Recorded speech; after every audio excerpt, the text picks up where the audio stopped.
Sometimes having knowledge about Casio watches can be more of a hindrance than being helpful when it comes to reviewing watches. You look at watches in Casio's current lineup with one eye on the past, especially if you're a collector of old Casio watches from the 1980s and the 1990s. The Casio W-215 is based upon another Casio from the past, and having this knowledge could taint a review. Therefore, this watch should be looked at objectively rather than subjectively, because taking these two different approaches can lead to two different conclusions.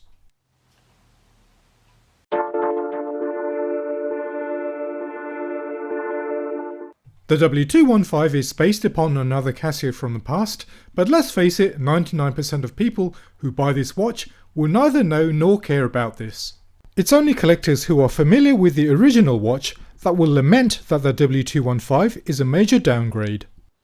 But as long as you hamper your expectations, I think that this historical connection makes the W-215 a far more interesting watch.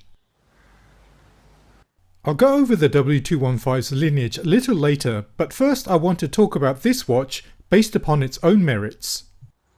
Even though it's been around for more than 10 years, I've only recently added it to my collection. That's because it's not readily available in Europe, making it somewhat unique if you have one in your possession. And Casio themselves only sells this watch through their website for certain regions. You can of course get it from resellers who have imported this watch, but you normally have to pay a premium over the recommended retail price. I pay the equivalent of €15 for this watch, and if you can get it for under $20, it makes a lot of sense. It is supposed to be an entry-level watch, but as it's part of the W series, it comes with 50 meters of water resistance and is offered as an alternative to the W-218. Visually speaking, I prefer the more angular case shape of the W-215, and it looks more balanced. I think that the bezel surrounding the LCD on the W-218 is a little too thick on that watch. There's also a wide choice of colorways available for the W-215, and the last time I counted, there were 8.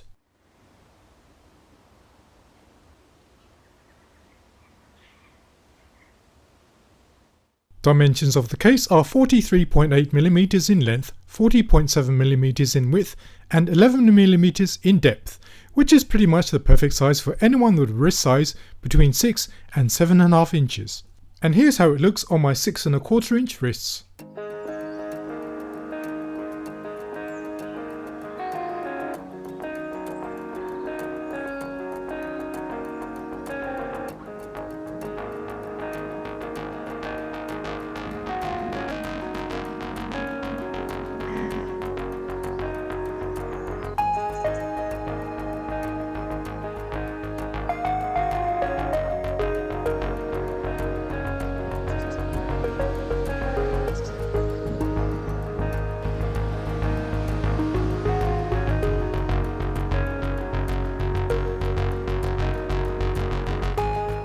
As is expected at this price point, the case band and crystal is an all-resin construction. It feels solidly constructed, and the way the case tapers into the strap gives it the impression of an integrated bracelet. Weight is 36 grams, which makes it a light watch, but there is still enough heft in the size and weight so that you don't forget that you're wearing a watch. The push buttons for operating the watch are a decent size and can be pressed without resorting to using your fingernails, unlike say on some F-series watches. It feels as if the buttons on these are no larger than a pinhead. One thing you may have noticed about the case and straps is the high gloss coating. It's not there purely for aesthetic purposes, as it also protects the resin from UV damage. You may have seen this before, and the effect is particularly noticeable on white and transparent watches, as it makes them turn yellow over time. The glossy coating helps prevent this. I have one other watch with the same glossy coating, and that's my G-Shock GWX5600C. Even though I've owned it for about 10 years or so, it's still white with no signs of yellowing, so I can attest that the glossy coating works. One other benefit of the coating is that it is stain repellent and also makes the watch easy to clean with some water and some mild detergent. All variants of the W-215 come with a 2-row positive LCD display. Even though it's a standard twisted pneumatic LCD display, the definition is sharp and highly legible. There's no need to turn it slightly to get the best viewing angles. The digits are bold and crisp, outperforming later Casios costing twice the price. On the back is a steel plate held down by 4 screws, which is etched with the module number and Casio's claimed water resistance rating of 5 bars or 50 meters. This is a lot less than the 200 meters water resistance rating of the watch that the W215 is based on.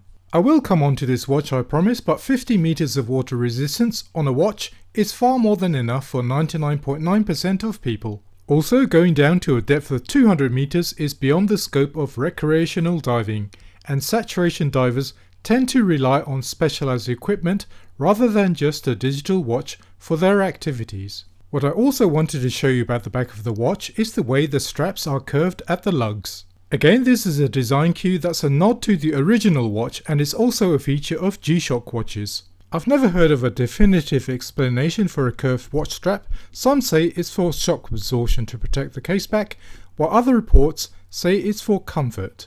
Personally, I would prefer if the watch would lie flat as it makes it easier for storage. Inside the case is a 3224 module, and this is powered by a single CR2016 cell which will last 7 years on average. The module is very basic, just like on all Casio watches that are around the $20 mark. What you get is a single daily alarm and hourly time signal.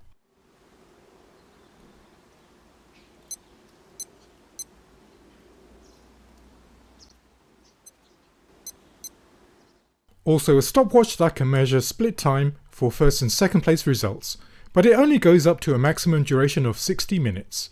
The accuracy rating is plus or minus 30 seconds a month, but in reality it's drifted by about 7 seconds in 1 month for my particular watch. The backlight is quite good, even though it uses only one LED on the left side of the screen. You don't get the afterglow feature, so you'll have to keep the button pressed down in order to use it.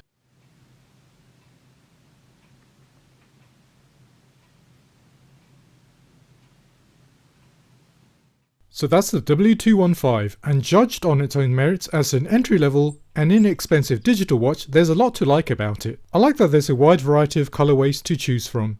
It has a solid build quality to it, plus a decent backlight and good water resistance. If that's the case, then why is it controversial and disliked by serious Casio collectors? The reason is because it's based upon a high-end and highly revered watch or series of watches produced from the early 1980s until the early 1990s. These watches range from the DW200 to the DW215. There are some cosmetic differences between the watches in the range, but what they all had in common was a sophisticated module for their time, 200 meters of water resistance, and a premium level of build, as exemplified by the HD or heavy-duty logo on the face. Perfect examples of the watch now fetch many hundreds of dollars, and so collectors expecting a 1-to-1 reissue were disappointed when a toned-down version of the watch was released in the form of the W215. I can understand it from the point of view of collectors, but do you think that Casio as a company should continue to rely on past glories, or should they take a different approach? Let me know your thoughts, and until next time, thank you for watching.